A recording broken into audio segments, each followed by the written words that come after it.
Hello, my name's David, and today we're going to talk about Longcase clocks, what makes them such wonderful characters and almost magical beings. They date from the mid-1600s, and this particular example is a glorious oak case, a beautiful painted dial of lovely colour and patina with original hands. Now, stepping into the world of basics, the power supply is all about the weights. There are two weights, one for the strike side on the left and the other on the right for the time side. And that's your power supply. And the power is regulated through a series of wheels from the great wheel here all the way up through to the escape wheel here.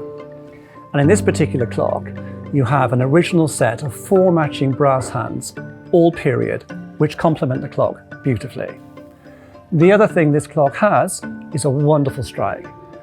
With most Longcase clocks, which have 2 winding holes, you will find that they are 8-to-8 clocks and that they strike the full hour on the hour, most of them on a bell, which is gloriously loud. This particular clock, being of lovely proportions and the lighter oak case, which generally indicates an earlier clock than mahogany cases, would look perfect in any home. It doesn't dominate like some earlier clocks in the darker woods.